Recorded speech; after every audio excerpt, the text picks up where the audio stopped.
کہ عشق بتا سے ہاتھ اٹھا اپنی خودی میں ڈوب جا، نقش و نگار دیر میں خونے جگر نہ کر تلف۔ تو اقبال سے میں نے پوچھا اقبال اس عشق کو سمجھائیں تو صحیح، تو اقبال اس عشق کی کیفیات کو بیان کرتے ہیں۔ اقبال کہتے ہیں کہ عشق کو سمجھنا ہے تو ربائی کے اندر اقبال لکھتے ہیں کبھی آوارہ و بے خانماں عشق، کبھی یہ انسان کو آوارہ گھروں سے نکال دیتا ہے، چھت سے دور کر دیتا ہے، کبھی شاہ شہان و شیرواں عشق، کبھی انسان کو یہ بادشاہ بنا دیتا ہے۔ کہتے ہیں کبھی میدان میں آتا ہے ذرہ پوش، کبھی حضرت خالد بن ولید رضی اللہ تعالی عنہما کی طرح تلوار لے کے میدان میں اتر جاتا ہے، کبھی اریاؤں بے تیغ و سنا عشق، کبھی یہ بغیر لباس کے بغیر تلوار کے میدان میں آ جاتا ہے۔ پھر اس کے بعد کہتے ہیں کہ کبھی تنہائی کو ہو دمن عشق، کبھی انسان کو تنہا کر کے پہاڑوں میں لے جاتا ہے، کبھی سوزو سرور و انجمن عشق، کہتے ہیں کبھی انسان کو محفلوں میں لا کے بٹھا دیتا ہے۔ تو اقبال عشق کی کیفیات بیان کر رہے ہیں، اقبال بتا رہے ہیں کہ عشق انسان کو کہاں سے اٹھاتا ہے اور کہاں لے کے چلا جاتا ہے۔ اب ہم نے یہ اقبال سے پوچھا کہ دنیا کے محبوب کی محبت میں جب انسان فنا ہوتا ہے تو وہ تباہ و برباد ہو جاتا ہے، لیکن آقا علیہ الصلوۃ والسلام کی محبت میں جب لوگ اپنے آپ کو فنا کرتے ہیں تو وہ ترقی کی راہوں کی طرف سفر کیا کرتے ہیں۔ تو میں نے اقبال سے پوچھا کہ اقبال اگر ہم عشق کا دامن تھام لیتے ہیں، عشق کو اپنے دل و دماغ میں بسا لیتے ہیں تو پھر کیا ہوگا؟ تو اقبال اس کا فائدہ بھی بیان کرتے ہیں، کہتے ہیں جب عشق سکھاتا ہے آداب خود آگاہی، کھلتے ہیں غلاموں پر اسرار شہنشاہی۔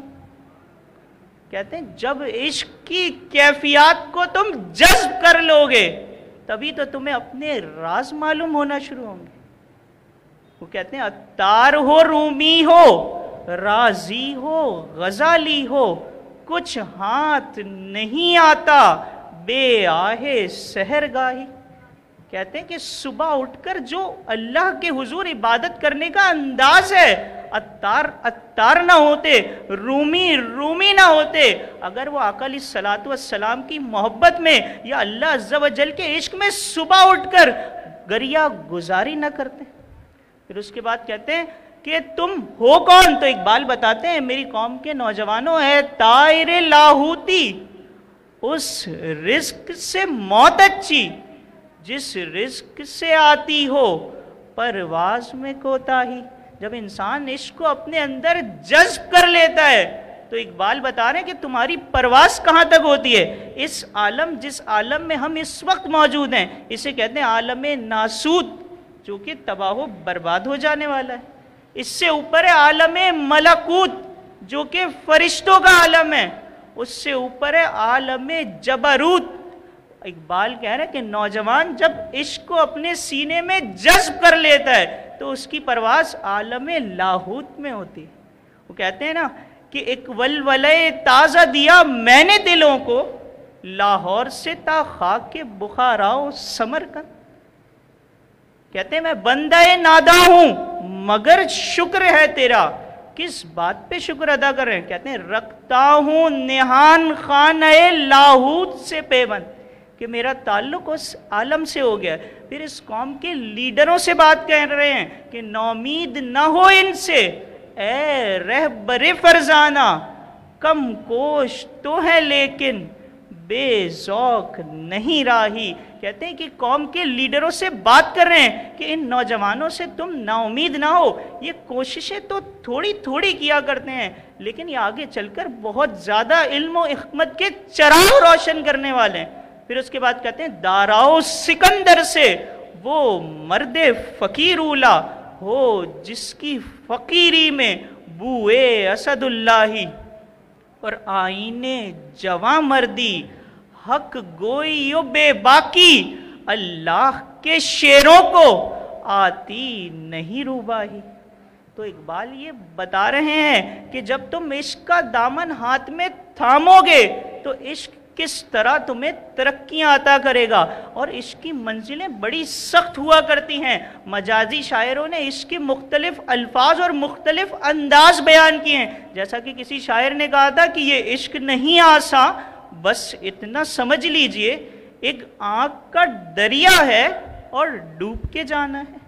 اب اس آنکھ کے دریا سے تشبیہ دے رہا ہے کہ اگر وہ دنیا کے محبوب سے محبت اور عشق کرتا ہے تو اس آنکھ کے دریا میں جب ڈبکی لگاتا ہے تو اس کا وجود باقی نہیں رہتا، لیکن جو حضور کے عشق میں اپنے آپ کو فنا کرتا ہے وہ تا قیامت بام فلک پر چمکتا ہی رہتا ہے۔ تو اقبال نے اس عشق کے انداز کو، اس کی کیفیات کو اپنے کلام میں بیان کیا۔ اب میں المصطفیٰ ایجوکیشنل اکیڈمی جہاں اقبال کے شاہین بستے ہیں، یہ ہمارا وہ اسکول سسٹم ہے جہاں 100-200 کی تعداد میں لڑکے اور لڑکیاں روزانہ کی بنیادوں پر تعلیم حاصل کرتے ہیں۔ اس میں سے ہم اپنے ایک بہت ہی ہونہار شاگرد عبدالحسیب کو دعوت دیتے ہیں کہ وہ آئیں اور اقبال کے کلام پر، اقبال کی فکر پر مختصر انداز میں گفتگو فرمائیں۔ عبدالحسیب، تالیوں سے ان کا استقبال کریں۔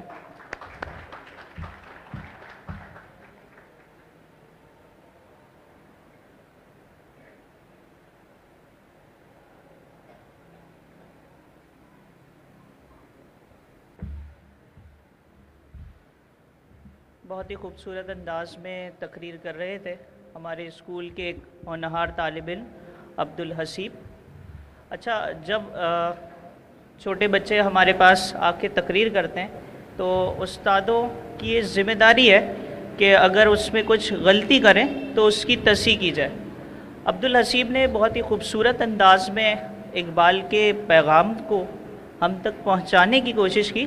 اس میں کچھ باریک غلطیاں ہیں کہ آخر میں جو 2 اشعار پڑھے گئے وہ اقبال سے منسوب تو ہیں لیکن اقبال سے ان کا کوئی تعلق نہیں، جیسے اپنے کردار پہ ڈال کے پردہ، تو یہ شعر اقبال کا نہیں ہے، ٹھیک ہے۔ تو استادوں سے یہ گزارش ہے کہ جب بھی اپنے بچوں کو تقریر تیار کر کے دیں تو اس بات کا بخوبی خیال رکھیں کہ کسی کی ذات پر افترا نہ باندھا جائے، جھوٹ نہ باندھا جائے، اور ایسی غلطی ہو جائے تو اس کی تصحیح کر کے باقاعدہ عوام تک پہنچایا جائے۔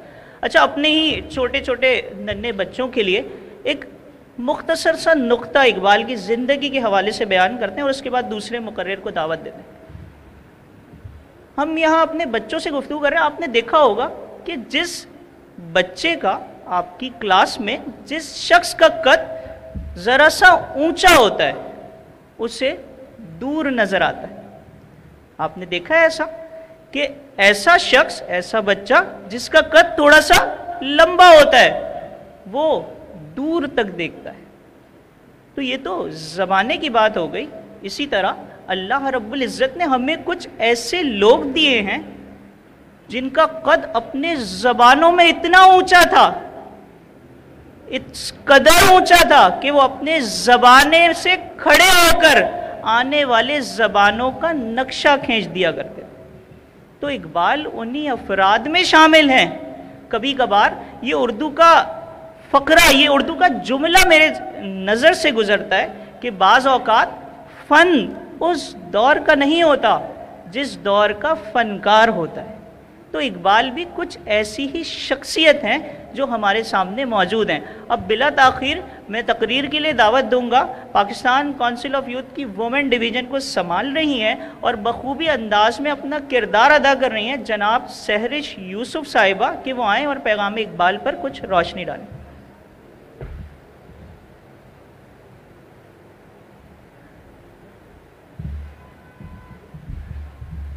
السلام علیکم۔ جس دیس کے کوچے کوچے میں افلاس آوارہ پھرتا ہو، جو دھرتی بھوک اگلتی ہو،